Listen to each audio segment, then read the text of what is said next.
Hello, Tony. Welcome to the show. How are you doing and where are you calling from? I'm calling from London, and the subject of our discussion is the post-pandemic world, which I'm sure that you will have a number of pertinent questions, and I hope to answer them as fully as I can, although I think we are limited by the time. But I Well, leave it to you to yes, essentially. indeed. The pandemic is a little bigger than the amount of time that we have available. And I'm sure a lot of people listening to this would be thinking post-pandemic. I'm still trying to deal with the during pandemic part. So you're already thinking about what life is like after the pandemic. Yes, because I think what we are going through right now is of no comparison to what we will be experiencing in the next few months. Hmm. So I'm normally an optimist, just to reassure you, but I'm also a realist. So I am expecting really unpleasant things to happen to vast majority of us. And the sooner we realize that the world will never be the same as it used to be just a few months ago, the better, because we may perhaps avoid the most disastrous circumstances that otherwise we might have find ourselves in. Right. And let's get into how that might be part of the steps towards a post-pandemic world and a broader future. But I want to give our listeners some context first for your background and the work you've done in this. And you kindly sent me a copy of your recent book, but you actually have a series of three. Can you tell us about those? Yes, well, I'm an economist by education, and I spent most of my life as a management consultant. And the mission of the company called Sustensis, which is still in existence but is a think tank, used to be a long-term growth to make companies sustainable forever, in quotes, of course. And for the last perhaps 10 years, I've made it my own mission. How about to make humanity to survive forever? And that's how it all began. So Sustensis gradually has moved from, if you like, economics, finance, and general consultancy type business into a think tank that it is today, and is entirely focused on the impact of artificial intelligence on our life and on our future. And that's exactly the material and the subject for this podcast. But most people, even those who are economists or think about the future of businesses, do not think about the future of humanity on such a grand scale. And so you made that jump at some point. And I'm just really interested to know whether you can identify what shift took place in your thinking or what trigger happened that made you start thinking on such a broad, grand scale. Yes. I ask it myself quite often, how I ended up like that. I'm formally retired, but I'm full of energy and full of the need to contribute something, to leave something behind that may be worthwhile life living now. And that led me to write my first book, Who Could Save Humanity from Superintelligence, 4 years ago. And then it was followed by three books as kind of a series called Posthumans. And the first one was titled Federate to Survive, because my view was that the very first step, and we probably will be talking about today, for humans to increase the chances of their survival is to act in a planetary kind of way. So federate, man, if you can. So the second book was followed on that. It was called Democracy for a Human Federation, a proper title perhaps. And the final one released last May is the Becoming a Butterfly, which is extending into the real post-human period, where we may be starting living in a digital world. And I love that title, Butterfly, Becoming a Butterfly, because right now I don't think many people would think that we're beyond the caterpillar stage. So let's look at where we are right now with respect to the global pandemic and our response to it. And how do you analyze that with your futurist hat on in terms of the way that we have responded collectively as a species? Has it brought us together? Has it taught us any lessons? Have we learned anything about how to act collectively for our greater good? Yes, people may think that pandemic is a curse because most of this generation, or perhaps several generations, 2 or even 3 generations, haven't really even come close to some restrictions. Even such restrictions that were in place in Britain during the Second World War, and after the war, where people have coupons, had to queue up. It's all forgotten. The young generation have no idea that there is something called restriction of your freedom in order to survive. And this very basic point of departure for my view on pandemic leads me to a statement that COVID-19 is not a curse, it's a blessing. Yes, many people have died, and I can imagine the horror of the relatives. It is absolutely true. But then if we consider it in a historic perspective, like for instance, the Spanish flu, where 3% of the global population died, one of the largest pandemics, although they were larger in the Middle Ages, 17% in Germany, for instance, died out. So here we are talking about a pandemic that has mortality rate at its peak around 10 times the ordinary flu, say 1%, which is now subsiding. But I think it's perhaps not the right word to use, but I would use it. It's a fair price to pay. It's like an insurance policy, so that we can make a global test how prepared we are for really fighting for our survival. And this is not a very demanding test. And it has already shown how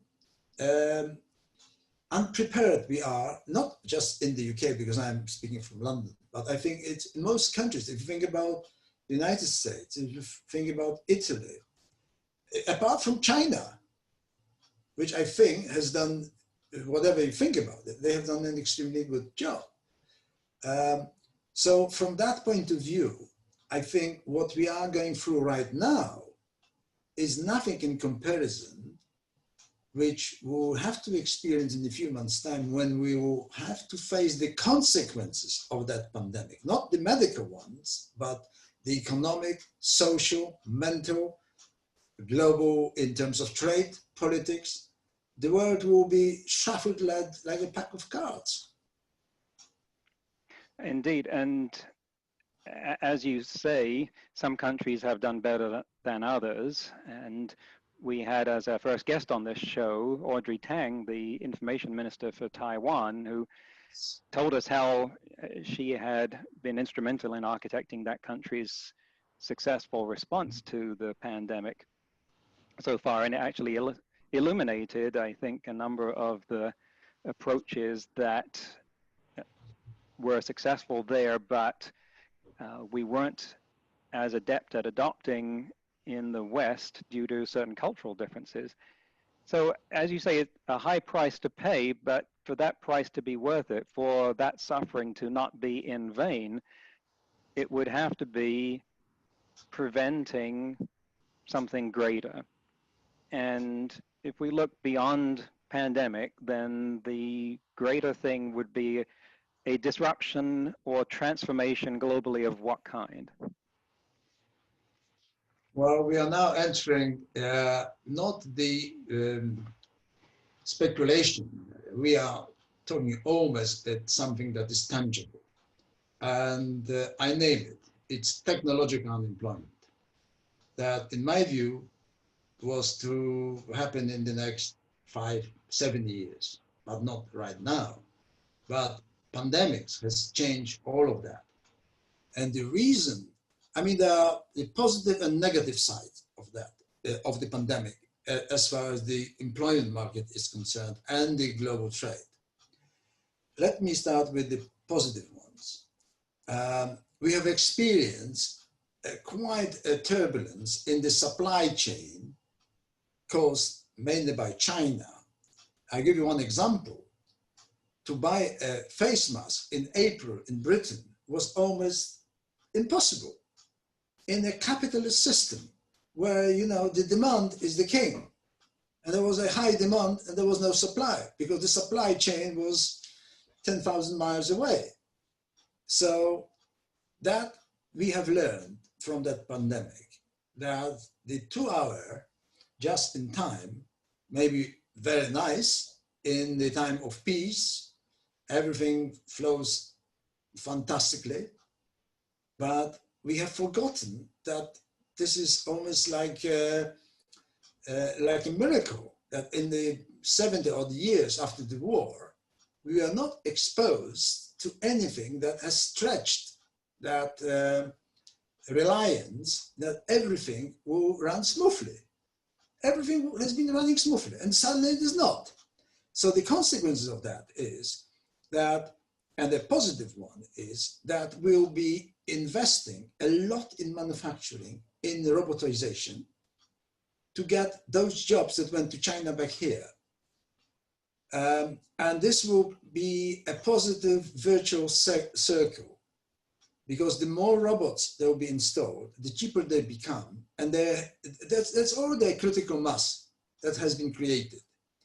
Many investors wouldn't invest, especially in Britain, because they thought the critical mass is not there. But now it is.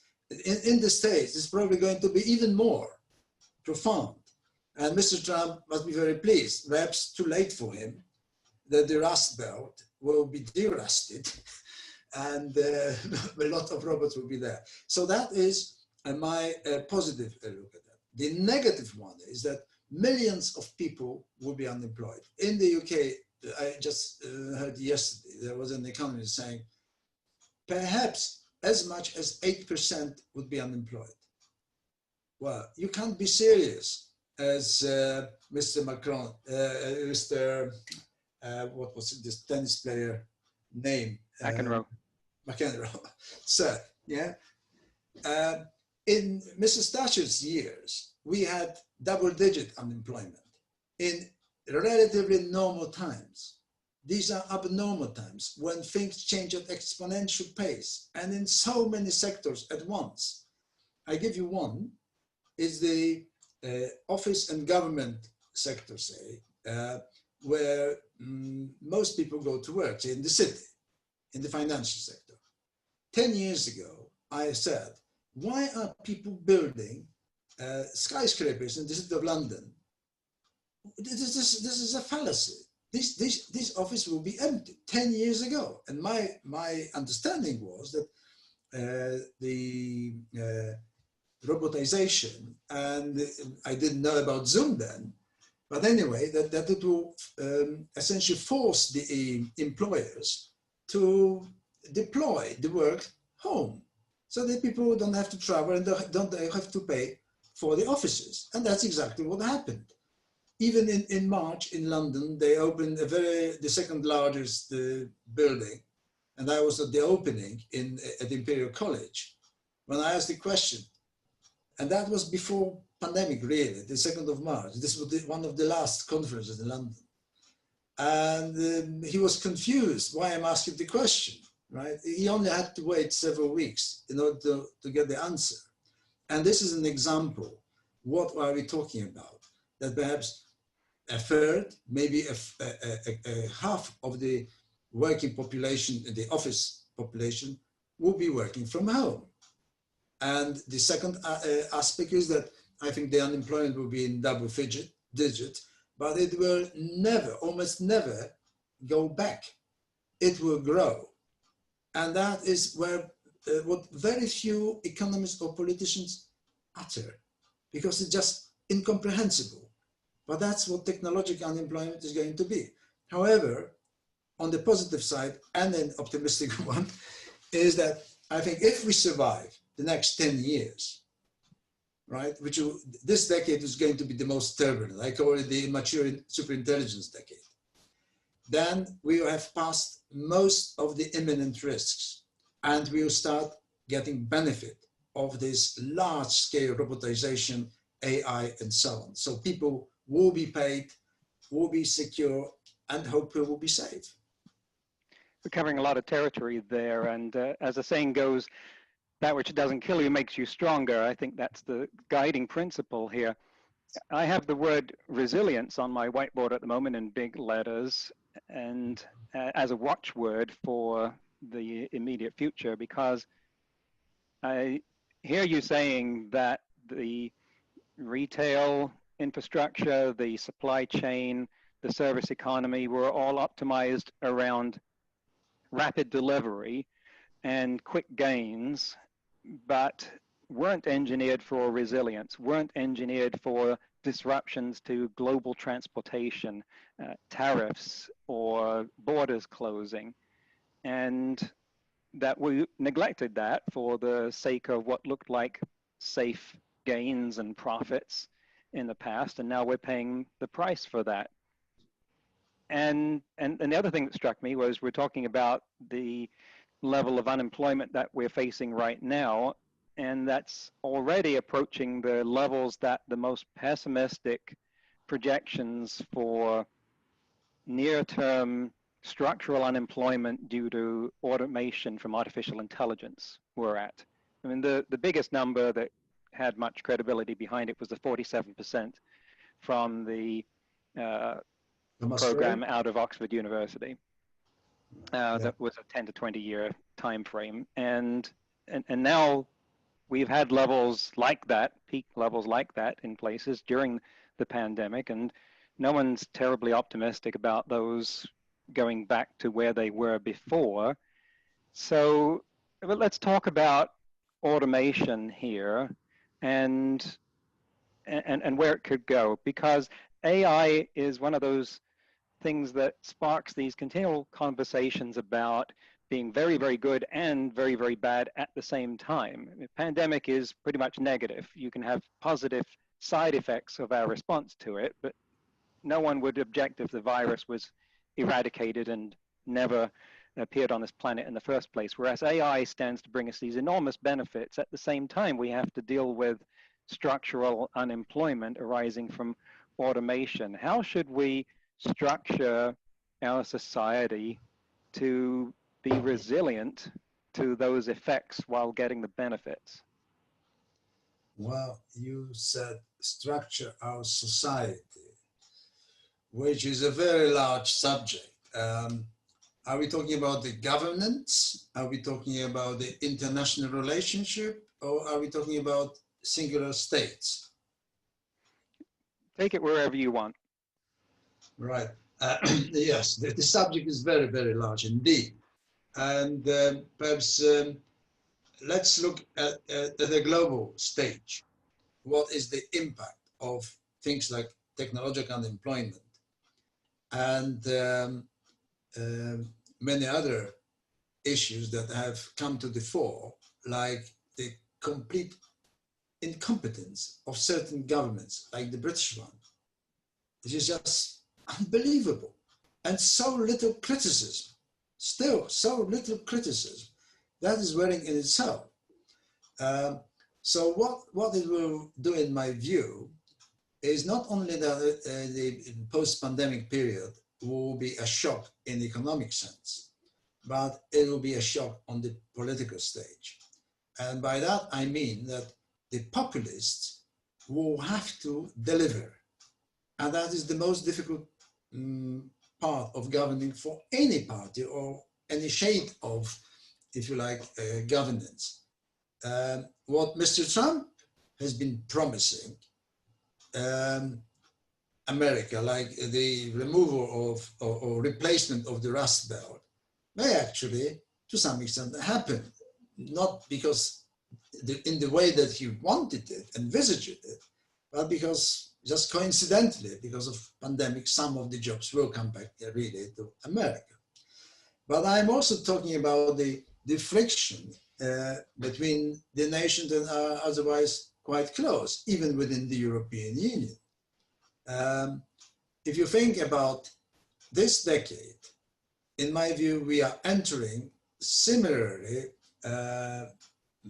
well, very paramount, always paradigm shifting events in Europe. I think European Union has only two ways to go, either to break up or to federate. But postponing that moment is no longer an option because the post-pandemic pressure in many areas will force some of the countries to make decisions that are best for them.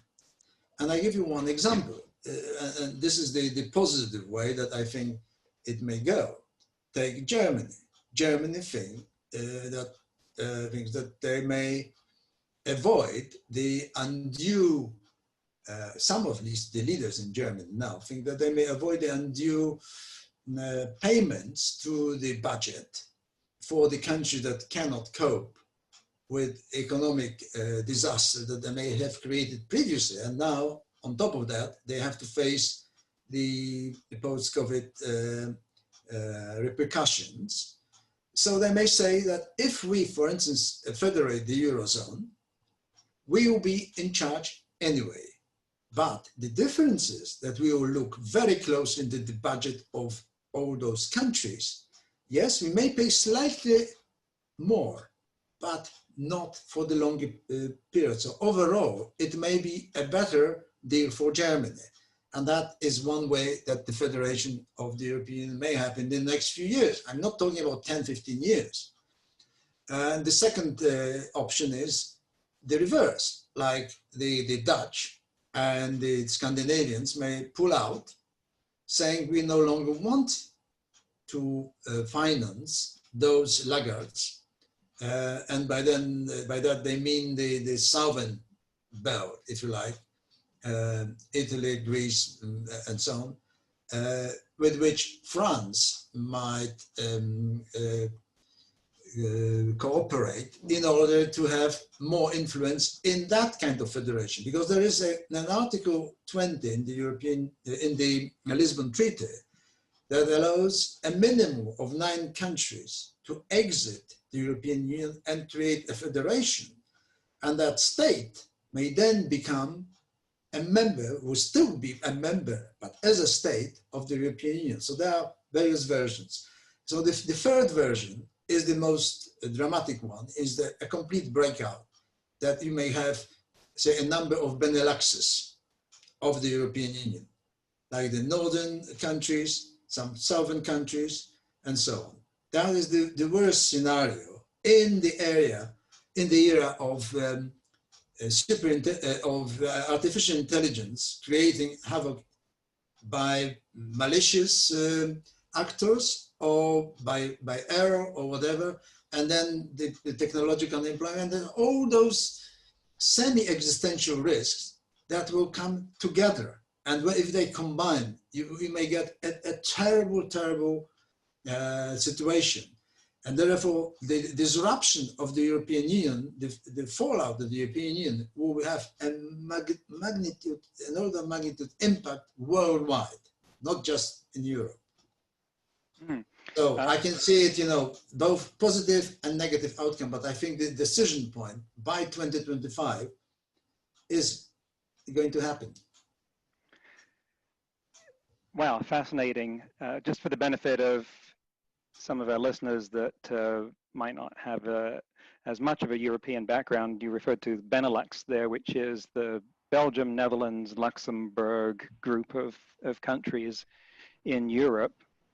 And we're talking about a change in the geopolitical structure and alliances in Europe, which wouldn't have been contemplatable even months ago, but at a time of crisis like this, the last one of this magnitude, World War II, was the last great bout of frontier border drawing. So there may be some more boundaries redrawn by the time we get out of this, do you think? Yes, we forget that we did have an actual war for 5 years in the 90s in the Balkans, which are part of Europe. This is one of the best examples that hadn't we had European Union, there might have been real wars in Europe in the last 70 years. So the raison d'etre for Europe, for the European Union, is not in the economic sense, is in the political sense, that people stop fighting each other and rather love each other. In terms of the way forward for Britain, because we can talk a little bit about that, this is a minefield, obviously, and anybody's focus is as good as mine. But I'm a radical thinking, and I stick my head out of the parapet, and I think that a lot of good things will happen on the British Isles because of pandemic. I think the fallout, the United Kingdom is to fall apart. I can't see how it can be stopped. It's too late. And perhaps it's too late that such a thing is happening, because we should have had a proper federation based on equal rights of the nations. And thinking about Wales and Scotland, not so much Ireland. And then even the split of the English folk into some shires, largest including London, so that you can balance it. So something like that might have happened some time ago, but I don't think it will happen now. It's too late. So my scenario is that if the European Federation happens, or if there are even the first moves to that, which may happen in 2022, when the current Future of Europe conference is to end, or 2023, if Scotland sees that, they will have an additional argument to break out, because they have nothing to lose. And whatever European Union says now, that Scotland has to agree this with England to separate, which apparently legally it has to do, but there are some lawyers that says no, it doesn't have to be like that. Anyway, that would also impact what will happen in Europe in terms of federation. Yes, because if the nations of England, including the United Ireland, are in Europe, in the federation, then it will be a big pull for other remaining countries, or EA, Switzerland, and Norway especially, plus the remaining Balkan countries to join. Let me just finalize this vision of a positive move in Europe. I think I have a lot of respect for Mr. Macron, but in my view, he has gone too far in restricting the remaining Balkan countries to join the European Union. I think we have to play almost va-banque, because we have so little time.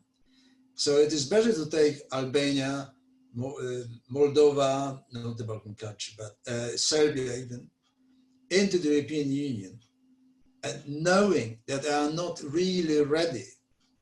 But it is better to have them inside and work with a carrot and stick once they are inside, but mainly with money, and avoid the Russian interference in the Balkan affairs, in the European affairs generally. So that is my kind of vision for the post-pandemic Europe. We are not talking about the world affairs, but that's probably for this different question. Amazing. And so many things I'd like to talk about, like NATO, but we need to move on up. But I do have one quick question I can't resist asking.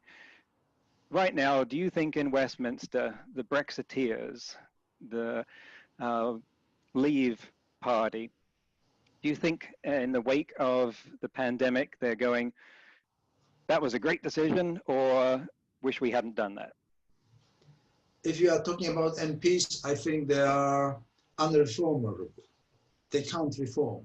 It's a faith. It's a belief in something. So rational arguments, I think, won't do any change in their viewpoint on what needs to be done. I can understand that about the psychology. If you look at it objectively, has the decision to leave the European market,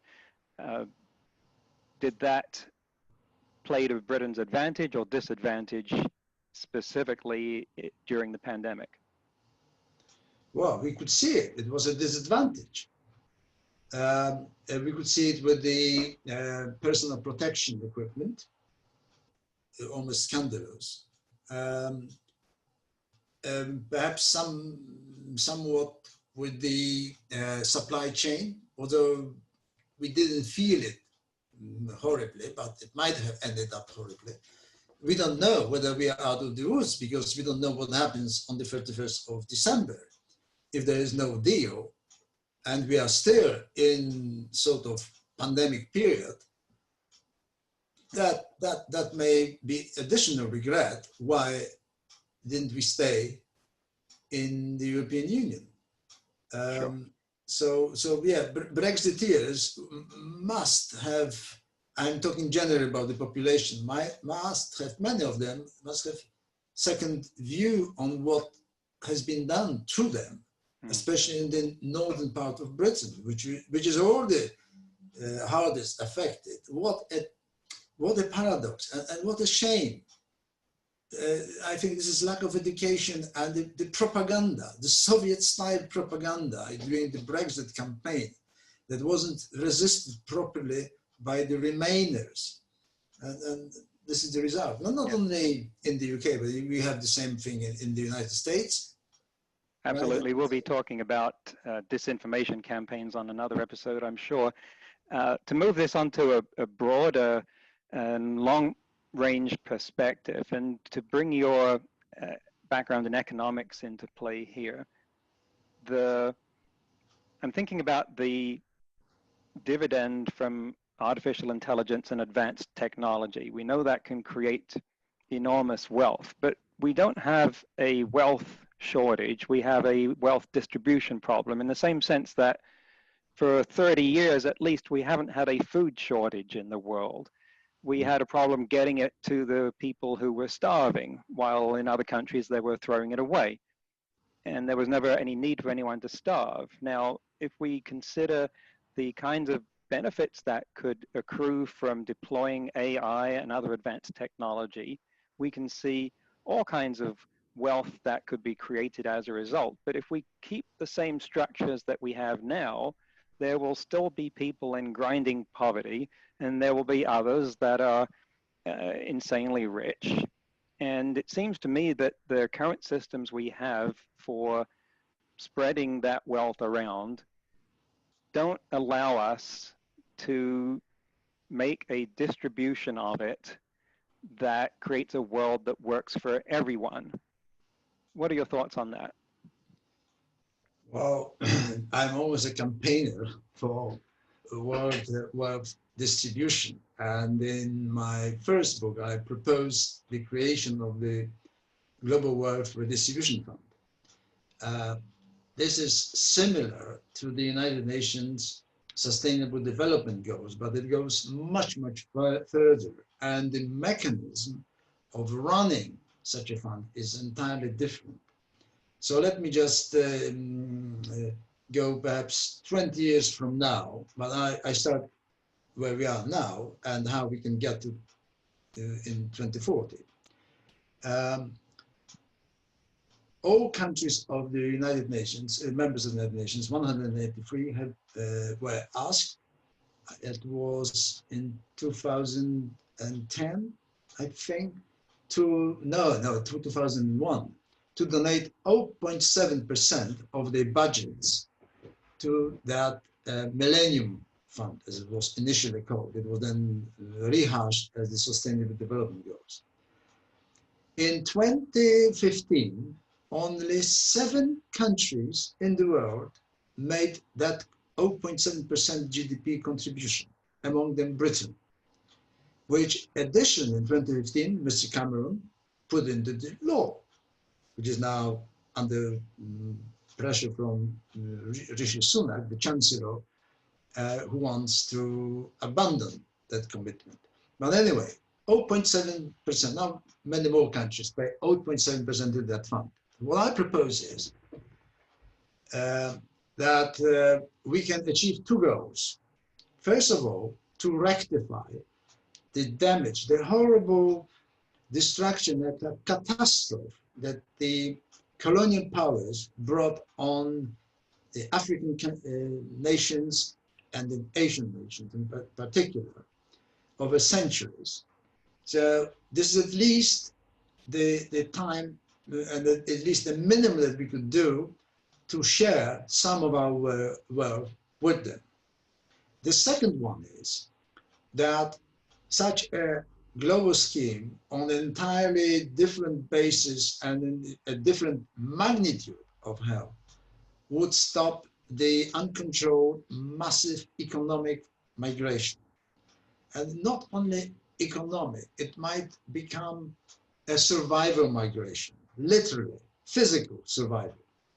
If there is a sustained drought in Africa, then these people will have nothing to lose. We may see millions of people trying to get through the Mediterranean in any way possible. That scenario is not far from actually being fulfilled, and I hope it won't.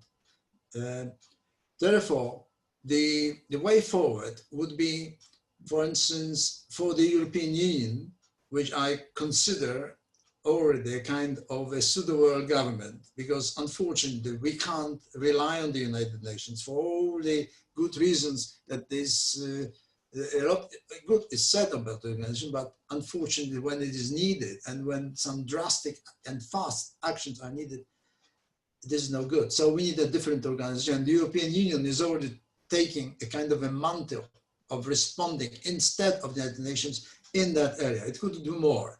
It could propose creating such a fund, say by 2024, to which, say, 0.4% of GDP is invested straight away from the 0.7 GDP contribution in the United Nations SDG fund. And that could be topped with additional money, so that by my calculations, in 2030, we would create a fund of roughly 800 billion euro, where the donor countries, the rich countries, would donate 2% of their GDP. But the whole assumption of that fund is that everyone that is in the fund contributes the same amount of GDP. So the project is similar to the European Union cohesion program, which has worked so well. It's enough to look at the 10 countries that joined the European Union in 2004, how fast they have almost miraculously came out of almost poverty into what they are now. Their national debts are lower than the debts of the richer countries. There is a different, anyway, that program worked very well because these countries had also to contribute to the common European budget, the same amount of money of their GDP percentage. And in the projects that were realized, they had to contribute from 10 to even 40% of the money. But most importantly, every expenditure was closely monitored. So first of all, the reason for the expenditure was analyzed, whether this is worthwhile, whether there are, and so on and so on. So we could have this kind of model applied to Africa. And if we do, by 2040, that fund would amount to roughly 4 trillion euro, which is more or less the current total budget of Africa. I'm talking about in 20 years' time. So that would achieve a lot. Within that program, even in this decade, we could have a kind of a welfare state for Africa. Why not? Yeah, because I believe that universal basic income will happen within the next year on a large scale in many countries, being I'm not sure whether being the cheapest way, essentially, to finance this. So, in summary, I think the Global Welfare Distribution Fund would clean to some extent our conscience, but also secure for us the whole planet a better future. And artificial intelligence play a major role in that. First of all, it would enable the richer countries to be more productive, because the artificial intelligence impact in the beneficiaries countries will not make that impact because they are less advanced. But also, I would add, what I disagree strongly is the projection of the global GDP growth over the next decade. I think this happens in many other domains of science, that the forecasters and scientists, they use the same kind of past numbers and the rates of growth as they used to. That means linear growth. We forget that we will be now changing or moving forward in almost exponential rate, and therefore 3% of GDP growth globally, as it's forecasted by OECD, is really not equivalent to what I think will happen. McKinsey has recently came out with some of its own figures, over 4%. But I think even that is lower than what I think will happen, provided that we are not make ourselves oblivious in the intervening period. This is the disaster waiting to happen. Right, and that's where you're getting at an important point here, I think, because the kind of financial reshuffling that you're talking about is perhaps not new in a broad sense, that people would be thinking, we've heard things like this before from utopian socialists of one kind or another, and if only we could just tax enough people and move the money around, then we would create a nirvana, and that's okay, good luck with that. But here the choice is not about doing that to create some kind of socialist wonderland. The choice is about doing that, as you say, to address the possibility of human extinction. And what do you see as the risk factors that tend towards that outcome? Yes, perhaps I would only add some arguments to support what I just said about the GDP growth. Take your mobile phone. Very, very few people realize that what they've got on their mobile phone, including the phone, in 1982 would be worth over $1 million. That is the statistics for 2015. So now it is even more. Just the GPS, not the quality that you have on your mobile phone, in 1980 would cost you about $250,000 for an hour. People forget about it. We live in the world that demonetization, dematerialization is already happening. If you think about the prices of Amazon of some goods. They are just incredible. How can people produce something like this for peanuts? And that is my case. And this is just the beginning of it. Less and less will be manual manufactured. Even today, this morning, I looked how blueberries are collected, strawberries, and so on. I thought, why they are so cheap? They're so cheap because most of them are now collected by machines, robots. So that is my positive, if you like, view on the prosperity of humanity. Now, regarding you want me to talk about the risks? Oh, yes. Yes, let's talk about the dark side of our future. Unfortunately, as for instance, famously had been said by Stephen Hawking, the late professor of physics, and Martin Rees, we have roughly 50%, some people say less 50% chance of survival by the end of this century, right? There are 10 top existential risks, all of these man-made, not asteroids, not volcanoes, earthquakes, the risks that we created ourselves. In 1945, we only had one such risk. That was the nuclear bomb and the global nuclear war in the 60s and so on. Now we have 10 such risks, like bioengineering pandemics, nanotechnology, AI, of which you mentioned, climate change, although not immediate, and I can talk about this, and weaponized AI, and several more. So the question is, how do we deal with this? Let me start with the climate change, because this is what people hear about it. The Extinction Rebellion, I think, was in one sense a fantastic happening. It literally happening, because it was like a happening.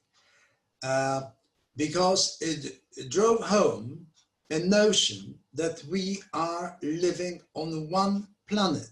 This is our planet. We have to fight not just about the reason to live for our country, for our nation, but for the planet.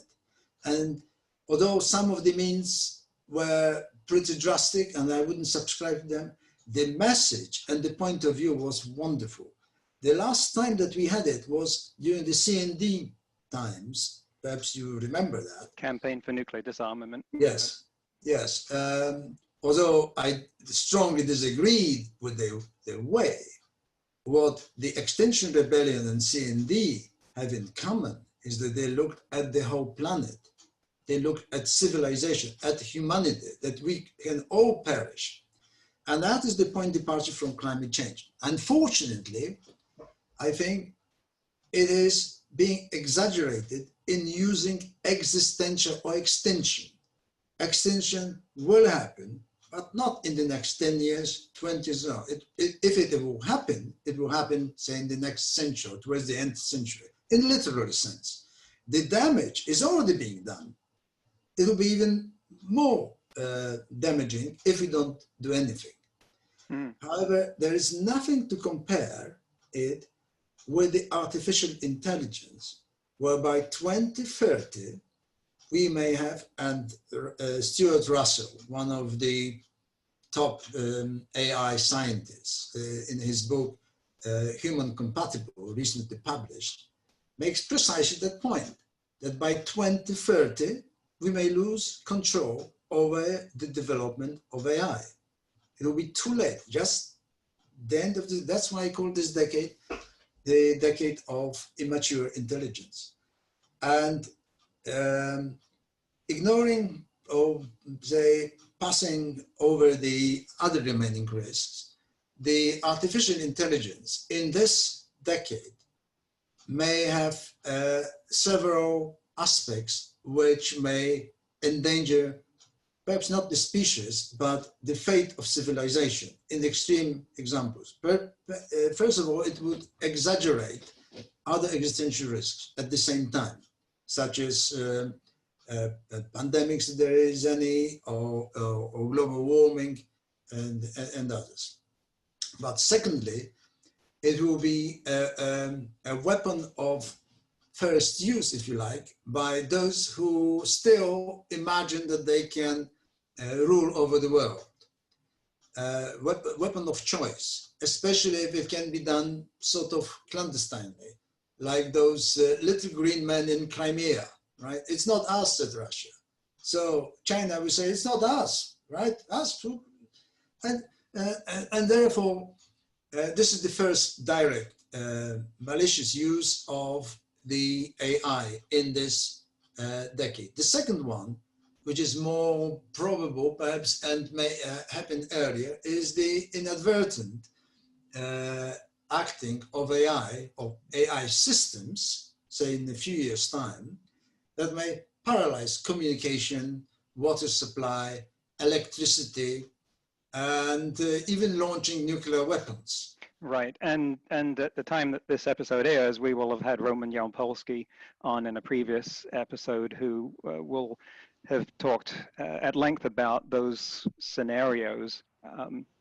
And I do want to visit something before our time is up here, because in your last book, you referred to the Kardashev scale, which is actually something that Richard Foster Fletcher also got into, which is that scale on which a civilization can be rated for its ability to harness the energy from either a planet or a star or a galaxy. And it occurred to me when you were speaking that that's talking about physical energy that you could measure on some kind of watt meter. But what I thought we need is some way of measuring our cooperation as a species, our level of working together, because otherwise we can make all the plans we want for how to restructure and redistribute wealth, but if we don't cooperate, that's not going to happen. We will be left like kids squabbling in a schoolyard, surrounded by all kinds of building materials, but instead of making a house out of them, we beat each other over the head with them. I wonder whether there is anything that could describe and give us a goal to aspire to for the level of cooperation that is needed, the level of empathy that's needed between nation states, major corporations, prominent leaders, for instance, because as hard as that might be to measure, ultimately that's what's going to drive the make or break scenarios, I believe. What do you think? Well, it's an excellent idea. I never thought about that, but I really have a solution. I'm a solution guy. This is kind of an inheritance of my consultancy years. When there is a problem, there must be a solution. So you pose the problem, and I think I have a solution to create a kind of a meter of global cooperation. And you know what I think it might be? If the European Union gets federated, that will be the number of new members joining the European Union or the European Federation, which with time may become a human federation. So that is as short a response as I could give. Right. But you provoked me to that. Thank you. And I had not thought of that. What would you like to be true 10 years from now? That the war will no longer be possible because it simply is a futile weapon. The potential aggressor, I don't want to name any country, wants to wage a conventional war, nuclear war. What will be left for him? Nothing. He will perish unless he is a psychopath. And we haven't mentioned that, but in my view, this is a real danger. It's Dr. No from the first Bond film that worries me a lot, that despite the global cooperation, we may have one maverick, a very rich one, perhaps, or someone that controls or is a dictator of a enough powerful state that may wage a disaster on the humanity. Yes. But ignoring that, I think that the way forward is not to succumb to the attempts of some autocrats or dictators of large, very large countries. Let them, well, we have to suffer. They will try to conquer the world. But I think if they play war games, they will know what I just said, that any conventional war or nuclear war is out of the question to conquer the world. The only way is through artificial intelligence. Because, like for instance, in China's instance, they are far more advanced in quantum computing, and quantum encryption especially, than the rest of the world. So there are several areas where China is already leading. If they think that they can use this in order to demilitarize the world by switching off all the electronics, by electromagnetic bombs, for instance, or other means, some viruses, then they may think that they have conquered using artificial intelligence the world. But you probably remember the first Asimov law, right? The one that uses the artificial intelligence or the robots to conquer the others would essentially harm others. And the law says do no harm. So it will be very difficult for such an artificial intelligence with time to distinguish who is a foe and who is a friend. And therefore, sooner or later, such a dictator or autocrat who thought that he may have conquered the world would have perished anyway. So that is my hope. And I believe that I said in my last book, that roughly by 2035, all wars will be over. Wow, certainly no global war. What a thing to aim for, the end of history or the end of war at least. Sorry that we have to. Sorry that that this is where it has to end. For listeners who want to follow you, find out more about you, get your books, where should they go? Well, they should go to the Sustensis website, www.sustensis.co.uk, and all is there.